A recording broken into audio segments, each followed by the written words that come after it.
It is Christmas time in November. Yay! And it's bloody cold. It's 40 degrees at the moment. So what have we got from TAW? Well, let's have a look, shall we? Shall we open the box? Santa Claus! Ta-da! Ooh. The best tire warmers in the world. And beautiful, they're blue. And they're blue. I like it. Which matches my eyes, by the way, but that's another story for another time. So, we have, courtesy of TAW and Capit, a beautiful set of tire warmers that we are going to use on Mr. Williams' GSX-R 1000 2008 today with his Dunlop tires, and we're going to need every bit of the warmers. So, Capit is top of the market at this point for all kinds of different reasons. Please research their site. They're very good at saying how they've reached that pinnacle, which goes always to MotoGP and world level racing. So at this point in time, we're going to install these. We're going to put them on. We've taken cold tire temperatures, 45 I think in the front and 42 in the rear, and we're going to go to the riders meet and plug these in for exactly 30 minutes at full heat, and when we come back we're going to see what tire temperature we have.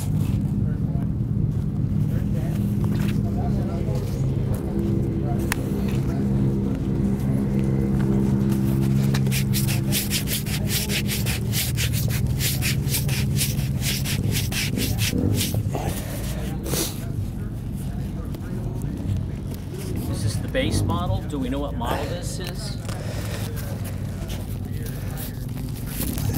It is a single temp.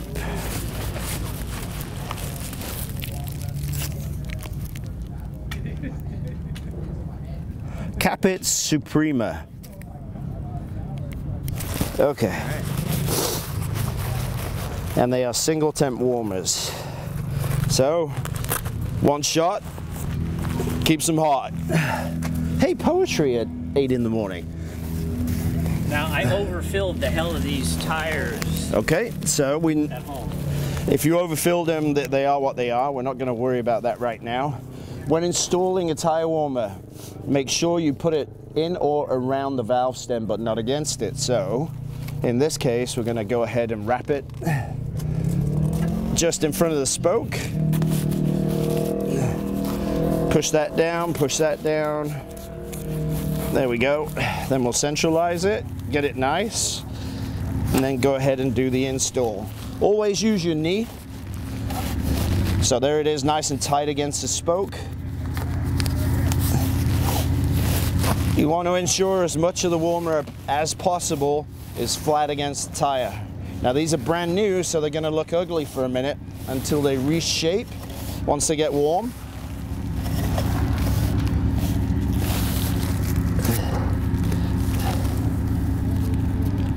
Okay, get the curb eater wire out the way.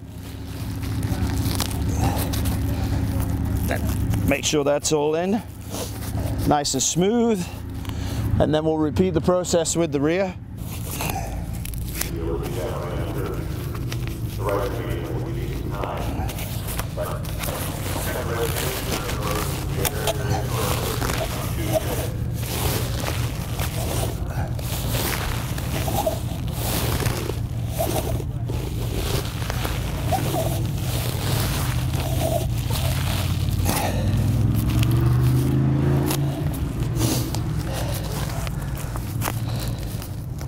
Okay, that's done. Light, come on.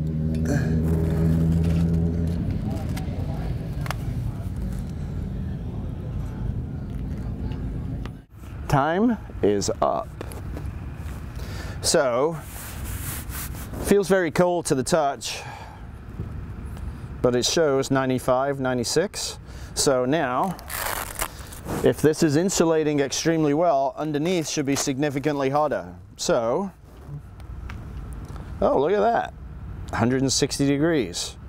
So, perfect, plenty of heat in the front right now. Let's go check the back.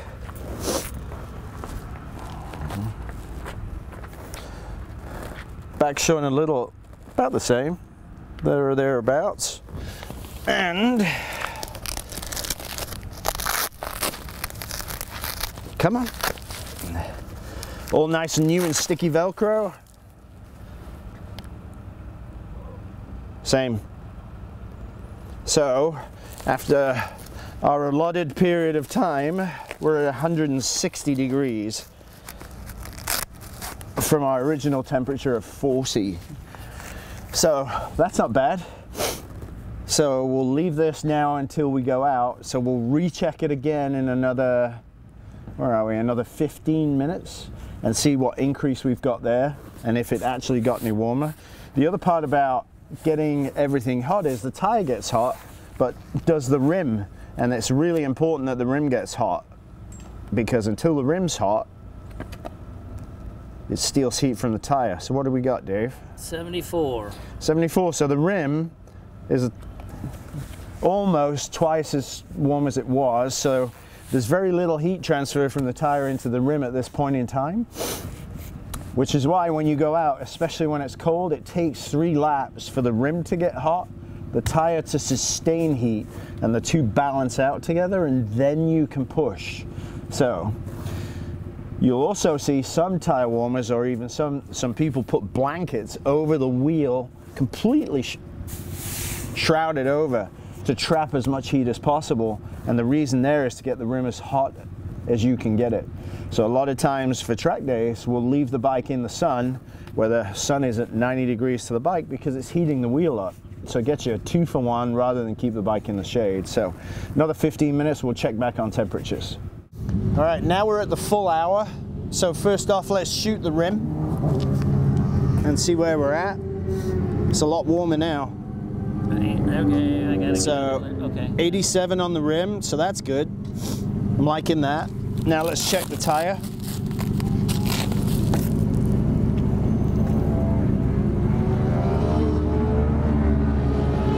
Wow. Okay, let's go check the back. Rim. Same, 80 degrees.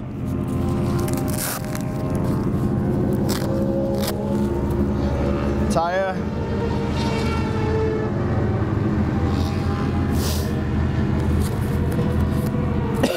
So the important part there is, for the extra 15 minutes, look how much more heat we got in the tire itself, which is transferring through the wheel. So then, the longer we could leave it, technically the warmer the wheel will get, and we have no wind today at all to steal heat away from the wheel. So at 1 hour, with the base model warmers for the Capit, we're getting the tire temperature we need. Now the other part of that to remember is, if you're using really thin wire to plug to and from, you're going to lose a lot of electricity, so you lose a lot of heat.